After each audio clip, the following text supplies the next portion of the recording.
मैं गीता पर हाथ लेकर शपथ लेता हूँ कि जो कुछ भी कहूँगा, सच के सिवा कुछ नहीं कहूँगा। शायद ये डायलॉग आप सबको भी याद होगा, क्योंकि हमारी हिंदी फिल्मों में जब कोर्ट रूम का सीन आता है तो विटनेस बॉक्स में खड़ा शख्स ये लाइन जरूर बोलता है। और जिन लोगों ने कोर्ट की कार्यवाही लाइव नहीं देखी होती है, उन्हें भी यही लगता है कि कोर्ट में ऐसा ही होता होगा या गवाही देने से पहले कोर्ट रूम में ऐसा ही करना होता होगा। तो अब सवाल ये आता है कि क्या सच में कोर्ट रूम में ऐसे गीता पर हाथ रखकर शपथ दिलवाई जाती है? और अगर शपथ दिलवाई जाती है तो गीता पर हाथ रखकर शपथ लेने का क्या मतलब है? तो चलिए जानते हैं गीता पर हाथ रखकर शपथ लेने की कहानी के बारे में, और साथ ही जानेंगे कि कोर्ट रूम में गवाह को पेश कैसे किया जाता है। तो सबसे पहले आपको बता दें कि क्या कोर्ट रूम में सच में गवाही देने पर शपथ लेने से पहले गीता पर हाथ रखना होता है और वो लाइन दोहरानी होती है जो कि फिल्मों में दिखाई जाती है।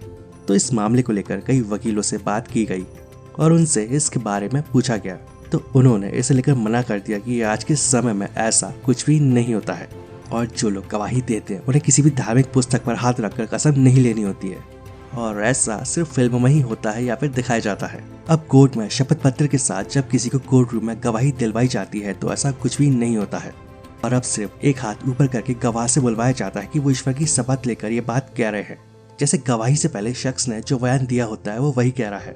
इसके अलावा आपको बता दें कि फिल्मों के जैसे किसी भी व्यक्ति की कोर्ट रूम में एंट्री नहीं होती है और किसी भी गवाह को पेश करने से पहले कोर्ट यानी कि जज से इसकी परमिशन लेनी होती है। वैसे हर मामले में इसका अलग अलग तरीका होता है और इसकी एक अलग प्रोसेस होती है। हालांकि कोर्ट की परमिशन के बिना किसी भी गवाह को पेश नहीं किया जा सकता है। दोस्तों, एक स्टडी के अनुसार भारत में मुगल शासकों ने धार्मिक किताबों पर हाथ रखकर शपथ लेने की प्रथा शुरू की थी और तब ये प्रोसेस एक दरबारी प्रथा थी और इसके लिए तब कोई कानून नहीं था। लेकिन फिर अंग्रेजों ने इस प्रथा को कानून बना दिया और फिर इंडियन ओथ एक्ट 1873 को पास किया और सभी अदालतों में लागू कर दिया। और इस एक्ट के तहत हिंदू संप्रदाय के लोग गीता पर और मुस्लिम संप्रदाय के लोग कुरान पर हाथ रखकर कसम खाते थे, और जबकि ईसाई बाइबल पर। और फिर आज़ादी के बाद भी ये कसम खाने की प्रथा जारी रही। लेकिन फिर 1969 में किताब पर हाथ रखकर कसम खाने की प्रथा समाप्त हो गई जब लॉ कमीशन ने अपनी 28वीं रिपोर्ट सौंपी। तो देश में भारतीय ओथ अधिनियम 1873 में सुधार का सुझाव दिया गया और फिर ओथ एक्ट 1969 को पास किया गया और फिर इस एक्ट के तहत पूरे देश में एक समान शपथ कानून को लागू किया गया। और इस कानून के पास होने के बाद भारत की अदालतों में शपथ लेने की प्रथा का स्वरूप ही बदल गया और अब शपथ सिर्फ एक सर्वशक्तिमान भगवान के नाम पर दिलाई जाती है। यानी कि अब शपथ को सेक्युलर बना दिया गया है। हिंदू, मुस्लिम, सिख, पारसी और ईसाइयों के लिए अलग अलग किताबों और शपथ को बंद कर दिया गया है और अब सभी के लिए इस प्रकार की शपथ है। मैं ईश्वर के नाम पर कसम खाता हूँ, ईमानदारी से पुष्टि करता हूँ, मैं जो कहूँगा सच कहूँगा और सच के सिवा कुछ नहीं कहूँगा।